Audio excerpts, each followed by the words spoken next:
นี่คือความจำเป็นพอนี่ไปหาเฮ็ดงานผู้มีนี่ก็มีผู้เอาลูกเฮือก็จำเป็นต้องได้เอาไปนี่ไปให้นำได้กินข้าวเช้าแล้วบอกกินแล้วบอกข้าวกินแล้วกินอาหารยังกินอาหารหอยโอ้มีสัญญาณเน็ตสัญญาณอินเทอร์เน็ตบันเจ้าเนาะสัญญาณใจได้แห้งบ่สัญญาณใจได้แห้งบ่ยังแห้งเนาะแห้งเลย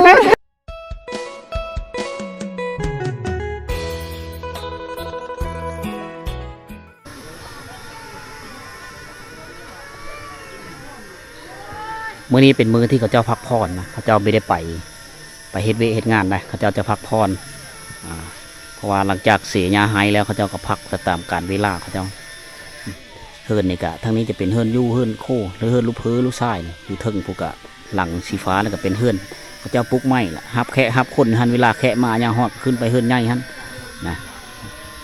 โอ้โหมาสถานที่ที่นี้ค่อยภูมิเจอที่ได้เห็นเฮิร์นแบบบูฮานนะเพราะว่าต่อหน้าไปนี่เขาจะไม่ได้เห็นแล้วก็เลยเอามาฝากพ่อแม่พี่น้องเขาเฮิร์นหลังนี้ก็ใหญ่พอแล้วไปโซนแล้วนี่เนาะไปโซนบ่อ๋อเอาลูกไปพร้อมชื่อเลิกพร้อมมันได้จ้ะพ่อไปเฮ็ดงานพอไปเฮ็ดงานอ๋อเอาไปแล้วเฮ้ยมันเอาเอาลูกน้อยไปน้ำไปเสียหญ้าสูนมันต้นหรือไปไฮเนาะเจี๊ยปุ๊นี่คือความจำเป็นพอนี่ไปหาเฮ็ดงานผู้มีนี่ก็มีผู้เอาลูกเฮือก็จำเป็นต้องได้เอาไปนี่ไปไฮนำได้หอดไฮปุ๊บแล้วก็เอ้ยผู้เป็นเอ้ยนะเอาอุ้มเอาออกกับผ้าไป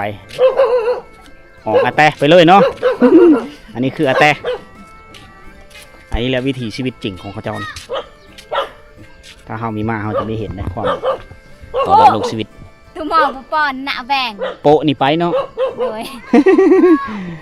โปะนี่ไปแล้วโปะนี่คือไปโปะเปาะโปะและโซนแม่ไปแล้วลูกอันนี้ก็ลูกบ่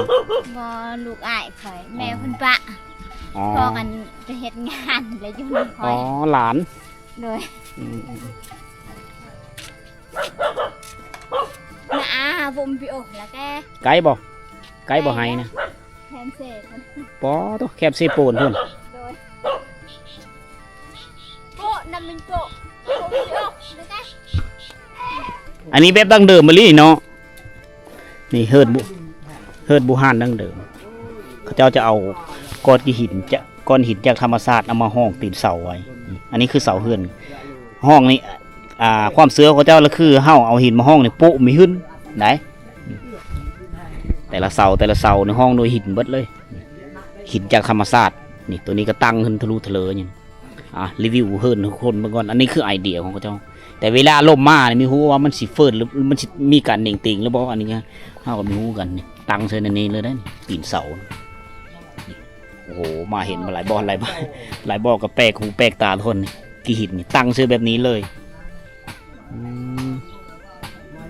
คักเว้ยเขาจะเห็ดเหือนเขาเอ็มโดยฝาไม่เฮขึ้นกันนิยมเขียนกันคือเบอร์โทรศัพท์นี่เขียนไว้ตามพลานตามฝาเหือนนี่แหละแต่ละเบอร์อันนี้สถานที่บ่ต่ำเข้าเจ้าต่ำเข้าอยู่พี่แล้วก็น้ำใสในอยู่พี่ล้างถ้วยล้างโบง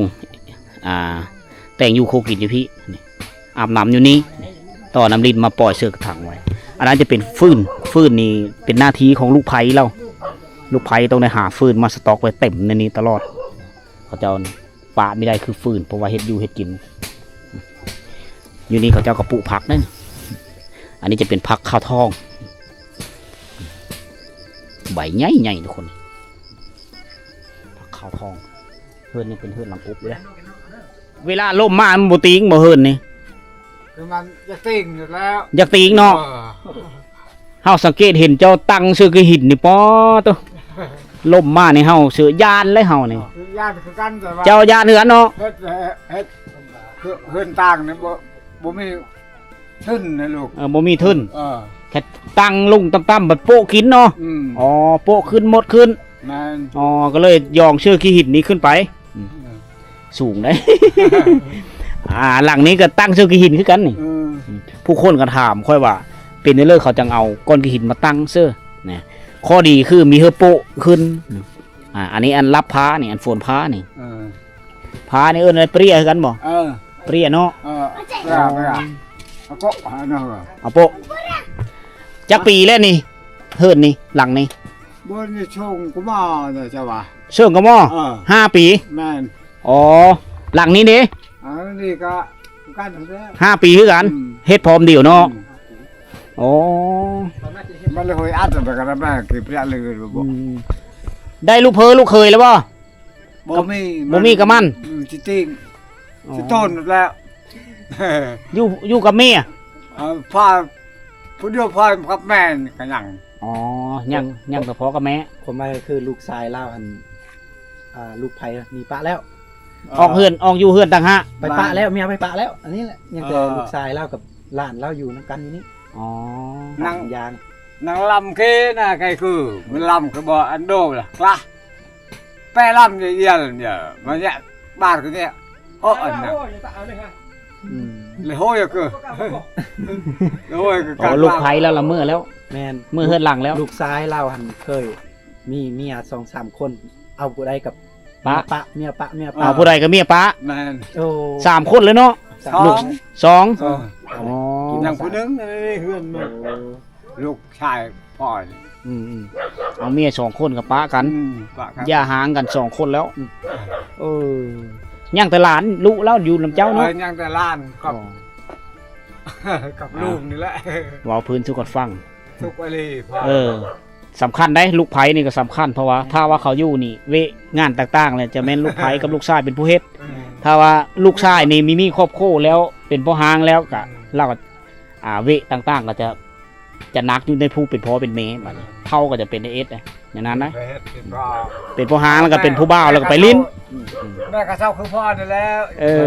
อาเรื่องเล่าชีวิตทุกคนเลย ปราศจากไม่ได้ อันนี้นี่คือความเสือเนาะความเสือผีนี่เขาเจ้าชื่อถือผีเวลาเขาเจ็บเป็นบ่เป็นไข้เป็นเป็นหันเป็นนี่แล้วเขาเจ้าจะเหย่าแล้วเขาจะเอามาห้อยไว้นี่แต่ว่าแต่ละส่วนเผาบางคนก็เอาห้อยไว้อยู่เทิงเฮิร์นอยู่เนื้อเฮิร์นอันนี้เขาจะห้อยไว้อยู่นอกนี่ก็คือคิกโลงโง่โลงควายห้อยไว้อยู่นี่อันนี้เอาไว้ชื่นๆเนาะอ๋อบ่ได้แมนฮีทข้องที่ บ่แม่น อ๋อบ่แมนเนาะตัวนี้เป็นฮีทเป็นข้องมันบ่ตัวนี้ฮีทเนาะ บ่แม่น เสื้อถือผีเนาะอันนี้ กำลังเด็ก อันนี้คล้ายๆคือคนอ่องกับผ้านะแม่เนาะทูบจำลองกูอย่าแต่นี่เนาะแม่นบ่ แม่น อ๋ออาแต่คือกับผ้า แม่น โอ้โหเจ้านี่เฮ็ดทุกปีเลยเห็นบ่เฮ็ดทุกปีเลยหวยเนาะ มา ada ket-ket no man yo ra cok kita ni mantu karah no ke tak lah nak do ฮะ ได้เอามาแล้วนั่นคือละมันวนมาลารอโดบอกอินตะนั่นคืออินแคบแล้วนั่นคือ คือ ถ้าว่าตัวนี้เพพังก็สิเอาตัวนี้อีกใช้ อ๋อเฮ็ด ทองไว้ มันก็เลยเป็นป้องคือป้องหนูเนาะ เขาก็สงสัยว่าแนว เด็กน้อยไปได้เด้นี่ นักหน้า น้อยลิ้น ฮะเด็กน้อยลิ้นอยู่นี่ ย่างไปย่างมาเนี่ย อ๋อ ลบไปลบมา คักเนาะคือทางหนูเนาะคือทางหนูเลยนี่เพิ่นว่าเฮ็ดป้องกันว่าแค่ตัวนี้เป้เพ่เสียหายเป้เพ่มันเดาะแล้วก็เอาตัวนี้แทนตัดไม้ผุกไม้พางมันตะป้าตะดงก็ซักไว้นี่แหละเอาเสียมขุดฝังรักแน่นหนาดีเด้อนี่ตัวนี้โป๊ะน่านกินตัวนี้น่านดีน่านกินแล้วใช้งานได้หลายปีเฮามาเมืองสมุยนี่เขตแดนเมืองสมุยนี่เฮาได้เห็นสิ่งที่แปลกๆหลายสิ่งหลายอย่างคนบ้านนี้เป็นบ้านแรกที่คอยมากับทีมงานมาตามติดวิถีชีวิตนะส่วนหลายก็คือทุกคนได้เห็นอองกับผ้านี่มีปางเฮิร์ดแบบดั้งเดิมยังหลายโดยเฉพาะเพื่อนหลังกรุ๊ปที่มุงโดยยานะคนแถวนี้ก็นุ่งถือแต่งกายคือกันกับเวียดนามเนาะ ไปทางเลิกพายติบเข้า ไปพูดไปอันนั้นวันนั้นเจ้าเห็นบ่วันเคยเลี้ยงอันนั้นหลานก็ได้ อ๋อรถล่างไปปะยันหันก็ได้มันเป็นอย่างบ่เชียวนะ โดย บ่เชียวพอกิน โดย อยู่เพิ่นพอเท่า พอเท่ากัน พูดทางโซนพูดเนาะโดย บ่เจอจอดอันนั้น โดย เอานี่ โอ้ นะ เขาไปเห็ดไปช่วยเห็ดครัวเก่าจะเตะฮะเขา เขาเฮ็ดหยังก็ เขาไปเฮ็ดครัวอยู่พูดเนี่ย อ๋อ เนี่ยติกะล่ะ แห้งงานบ่ไปอ้อแห้งงานเนาะไปนะ3 คน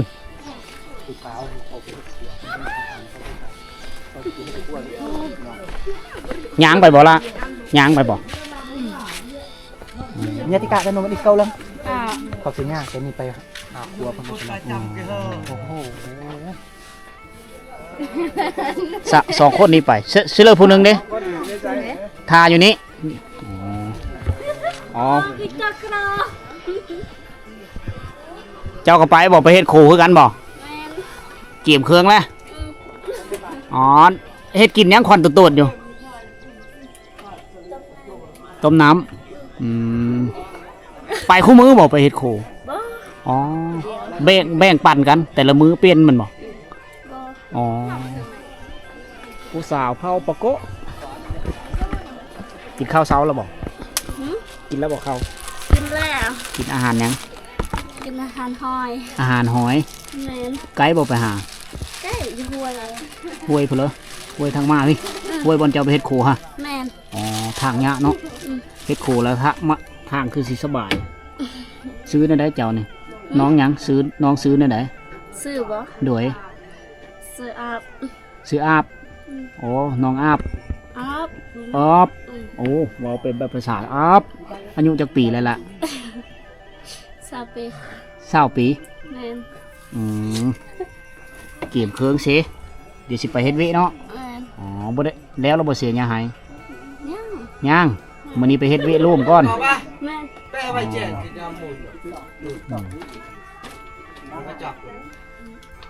โอ้มีสัญญาณเน็ตสัญญาณอินเทอร์เน็ตบ้านเจ้าเนาะ สัญญาณแห้ง สัญญาณใจได้แห้งบ่สัญญาณใจได้แห้งบ่ ยัง แห้งเนาะ แห้งเลย 5G เลยสัญญาณใจเนาะ แม่ อุ้ยหับนะอุ้ย ชื่อละเฮินน้องสาวเฮินน้องสาวอยู่ทั้งเลยบางคน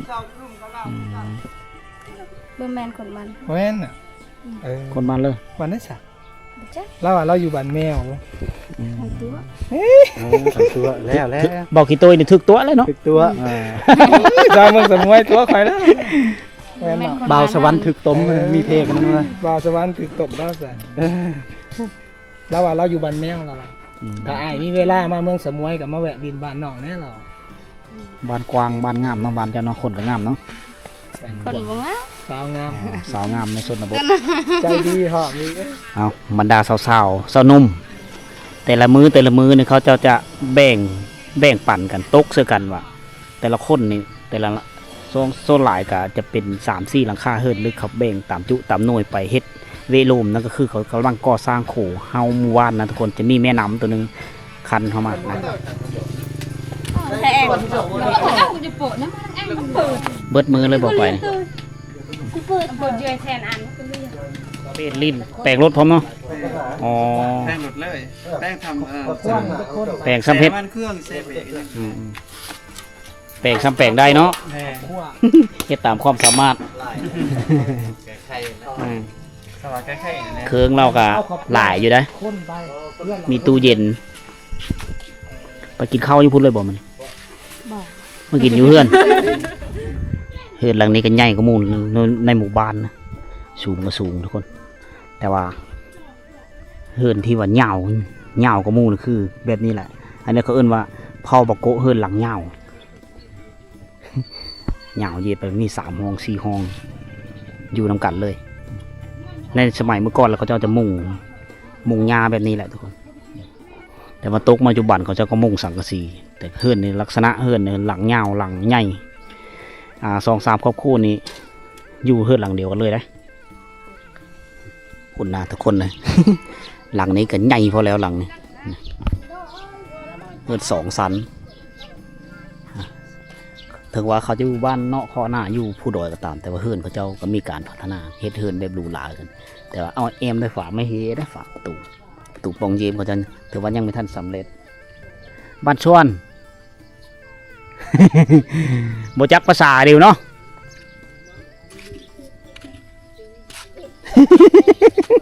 สบายดีว้าวได้อยู่บ่ ไปอยู่หมู่ มาเที่ยว แม่ไปขายบ่มี เกลือบะหมี่แป้งนัวแม่ ขายไปจังแม่นยังอยู่นี่ หางคา ค่าหัวค่า อ๋อเสียไปขายอยู่พุ่น อยู่เมือง ขายอยู่เมืองพุ่น แม่ไปตีนมือ ย่างไป แม่ ย่าง ขึ้นเก๋แม่ไปได้ อ๋อ ไปอยู่เมืองนี่ ไปขายเครื่องอยู่เมือง อืมและเกิดแป้งโน่อยู่เมือง ใช่อยู่เมืองน่ะ ย่างไปเนาะ แม่น ปลาทจักลักตอนนี้ไปเมือง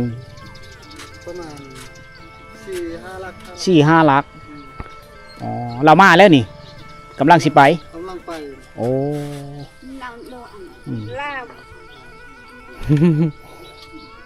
เราสิไปออกไปประมาณ5 ลักนะเอาหัวค่าหัวคิงเครื่องปลูกของฝั่งเฮาที่ว่าปลูกตามโซนนี่แหละนี่คือทุกคนเห็นโซนหลายนะเขาเจ้าจะเอาไปขายคนละเพราะว่าเมืองสมุยเนี่ยบ่มีตลาดเนาะ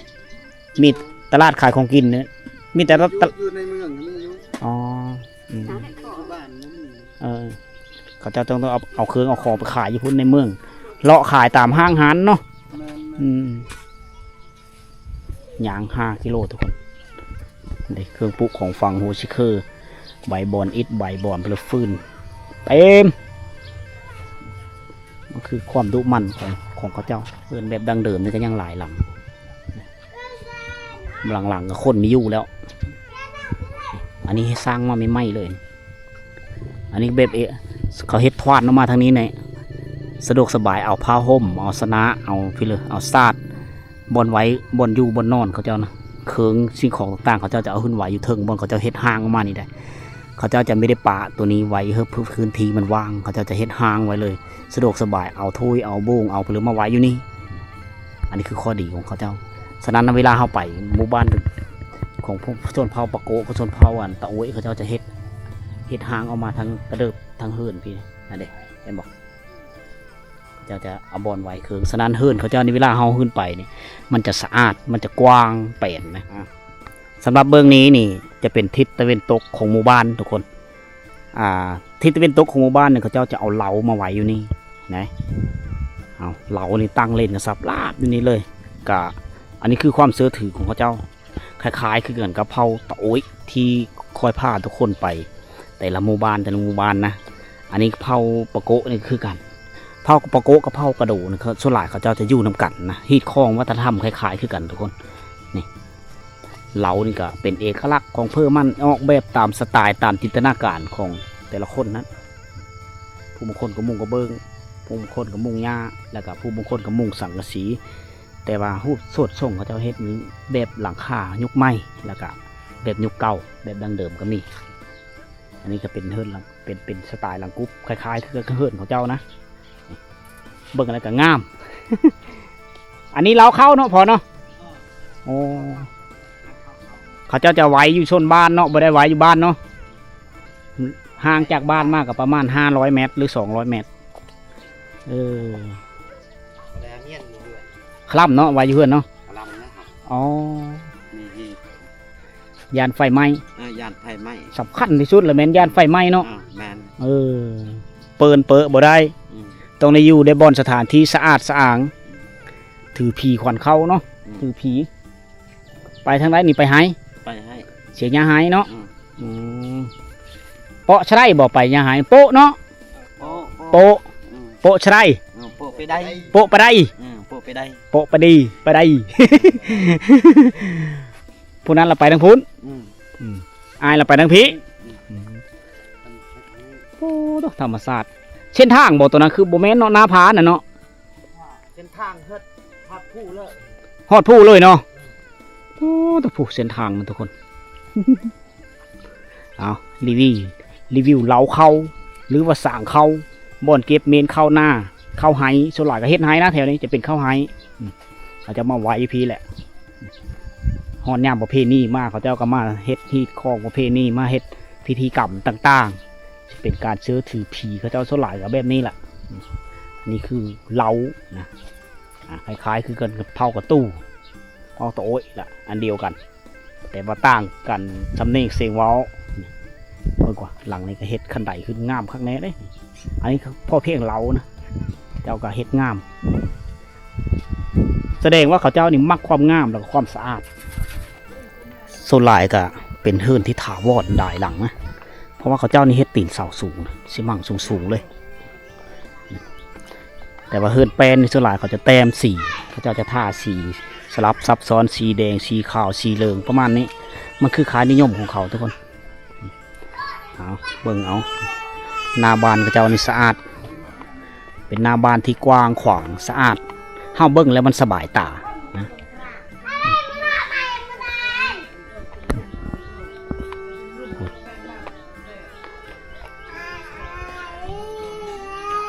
ลูกหลานหลายคนเนาะเซลเนาะ ว่าลูกหลานหลายว่ะ ลาย เซลอยู่ ผู้ให้ผู้หอง ให้ผู้น้อง อันเงียมพูนคือเฮิร์นคอยเลยเฮิร์นคอยกันแบบนี้แหละ เล่นมันมือถือนะ จะได้โทรศัพท์ มันโทรศัพท์ มันจะเบิ่งการ์ตูน อมกระตุนแมน น้ำลิ้นนี่สายอยู่นี่เนาะ โดย บ่อน้ำน้ำในตักน้ำตักในอยู่นี่สะอาดงามตาขนาดเลยบ้านนี่อาบน้ำบ่ฮะเปิดเด้อบ่ผู้สาวน้อยนี่เถอะไปย่ำมือเลิกมันแดดเขาเจ้าจะเอาผ้าห่มเอาเครื่องเอาของมาตะตามกลางบ้านนะเป็นบ้านทำอิฐครั้งแรกที่ค่อยได้มาเที่ยวหมู่บ้านนี่ก็มีความภาคภูมิใจแล้วก็มีความชนเจอหลายเยอะศึกษาฮีคองวัฒนธรรมที่เขาเจ้าดำรงชีวิตอยู่ในบ้านภูเขาแห่งนี้ทุกคนเขาเจ้าจะตกแต่งเฮือนเขาเจ้าตามจินตนาการของเขาก็เป็นบ้านสะอาดยอมรับว่าเขาเจ้ามักความสะอาด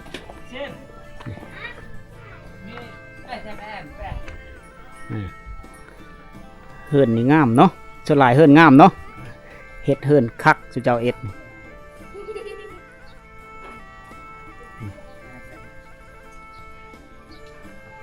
แต่ละหลังนี่เอกลักษณ์แบบมีคือหมู่แล้วก็มีเพิ่มคือมึงเอาตานางสูงขนาดเลยมีเฮอสับเฮา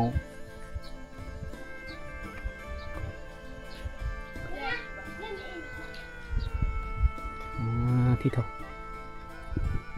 เฮ็ดกินยังตาจ้าบ่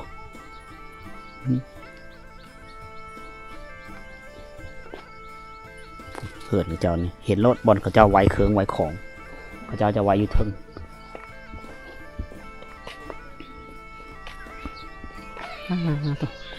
บ้านใหญ่ทุกคน ค่อยย่างไปจนใช้เวลาดนเติบนะแต่ก็ยังมีท่านหอบบ้านอยู่ขอไก่เขาเจ้า